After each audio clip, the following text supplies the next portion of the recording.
যাচ্ছি জলপেশের উদ্দেশ্যে আর রাত্রে তো ভিউজটা দেখুন কিরকম ভিউজ। এখন বাজে রাত 12টা, এখন রাতে আমরা যাচ্ছি জলপেশ বাবা মহাদেবের মাথায় জল ঢালতে, যেহেতু কালকে হচ্ছে শিবরাত, কালকে হচ্ছে শ্রাবণ মাসের 3য় সোমবার। তো আমরা খুবই এক্সাইটেড, যাচ্ছি আমরা ভাইগুলো মিলে, আর ওদিকে বন্ধুরাও আছে দেখাচ্ছি সামনে। আর আমরা এখন মোটামুটি ঘোষপুকুর পার হয়ে গেলাম, তো দেখাচ্ছি এদিকে। তো আমরা এখন যাচ্ছি, আমরা খুবই এক্সাইটেড আছি, খুবই এক্সাইটেড হয়েছে দাদাটা চলে যাও, খুবই এক্সাইটেড আছি আমরা যাচ্ছি। তো হর হর মহাদেব, সবাইকে বাবা মঙ্গল করুক, বাবা জলপেশ্বর, হর হর মহাদেব। রাত বাজে 2:30, আমরা এখন পৌঁছে গেলাম তিস্তা নদীর সামনে। এখান থেকে জল নিয়ে যেতে হবে আমাদেরকে, আর যেগুলো পুজোর সামগ্রী সবই কিছু এখানে কেনাকাটা হচ্ছে, ঘটফট, বেল, তুলসী পাতা এসবই, এগুলো নিয়ে আমরা এখান থেকে জল নিয়ে তারপরে আমরা যাব মহাদেবের সেই মন্দিরে।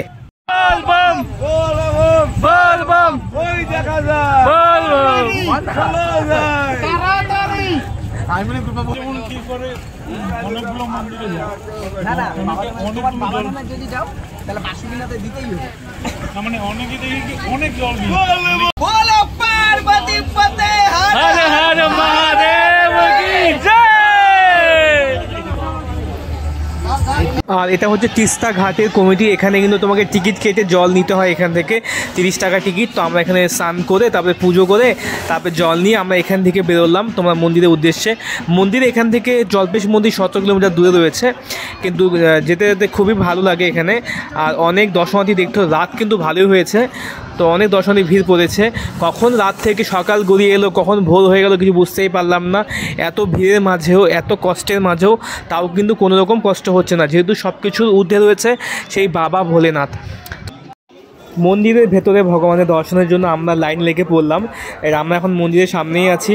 আর এখানে কিন্তু তোমার 50 টাকার টিকিট লাগে, যেটা হচ্ছে মন্দির অথরিটি কমিটির তরফ থেকে মন্দির ডেভেলপমেন্টের জন্য নেওয়া হয়। তো দেখতে পাচ্ছ আমরা জল নিয়ে কিন্তু মন্দিরের সামনে চলেই এসেছি, আর আমরা এখন ভেতর দিকেই যাব। আর ভেতর দিকে কিন্তু অনেক লম্বা লাইন পড়েছে, এখানে অনেক ব্যারিকেড দিয়ে ডিভাইডার করে গোল গোলভাবে রাউন্ড করে করে, মানে যাতে ভেতর দিকে মেন প্রাঙ্গণে ভিড়টা না লাগে তার জন্যই এই ব্যবস্থা করা হয়েছে। এখানে অনেক দেখতে পাচ্ছ আমরা মন্দিরের দিকে প্রবেশ করছি আস্তে আস্তে, তো সামনেই দেখা যাচ্ছে এখান থেকে। তো মোটামুটি যেই ব্যারিকেডের ভেতর দিয়ে আমরা মোটামুটি হাফটাও চলে এসেছি, আর এভাবেই করা হয়েছে ব্যারিকেডগুলো যাতে সবাই মন্দিরের ভেতরে ভিড় না লাগে। তো আমাদের যেটা মেন জায়গা সেটা হচ্ছে গর্ভগৃহ, যেটা হচ্ছে যেখানে শিবলিঙ্গের সেই অলৌকিক সেই শক্তি বা শিবলিঙ্গ রয়েছে, সেখানে আমরা জল ঢালবো এবং আমরা সেখান থেকে পূর্ণ অর্জন করব। তো মোটামুটি আমরা গেটের দিকে চলেই আসছি, এখন আমরা প্রবেশ করব মন্দিরের সেই অলৌকিক গর্ভগৃহের ভেতরে।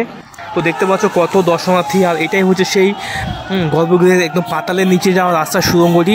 আর সবাই দর্শনার্থী এখানে তাও ভগবানের সেই নাম জপ করছেন, ভগবানকে পাওয়া সেই সিদ্ধি করছেন, যাতে ভগবান তার ভক্তদের কথা শোনেন। তো সেটাই হচ্ছে এই জায়গা। এখানে কিন্তু ক্যামেরা অ্যালাউ ছিল না, তাও আমি অনেক কষ্ট করে লুকিয়ে লুকিয়ে ভিডিও করেছি তোমাদের দেখানোর জন্য। আর সেটাই ছিল শিবলিঙ্গ, আর এটা হচ্ছে একদম বাইরে বেরিয়ে যাওয়ার রাস্তা। তো আমাদের তো মোটামুটি জল ঢালা হয়ে গেলো কমপ্লিট, তোমাদের সবটা দেখাতে পারলাম না আমি এখানে, যেহেতু ক্যামেরা অফই ছিল, অ্যালাউ ছিল না এখানে করার জন্য। অনেক একদম আমরা তো একদম রাতে বেরিয়েছি একদম, ঠিক আছে, জল ঢালার উদ্দেশ্যে রাত তোমার 12টার দিকে। তো এখন মোটামুটি কটা বাজে, 8টা বাজে, এখন হলো কমপ্লিট। তো এখন আমরা যাচ্ছি কিছু খাওয়া দাওয়া করবো, আর একদম উপসে আছি, তারপরে যাই একটু মন্দির দর্শন করাই। সো সবাই দর্শন করে নাও, এটাই হলো সেই জলপেশ মন্দির, যেটা 51 সতীপীঠের মধ্যে একটি, যেখানে মা পার্বতীর এখানে অংশ পড়েছিল। তো দেখতে পাচ্ছ কত সুন্দর মন্দিরটা। যেহেতু আমাদের পুজো হয়ে গেলো কমপ্লিট, তো আমাদের অবশ্যই এখান থেকে পুজোর প্রসাদ নিতে হবে, মালা নিতে হবে।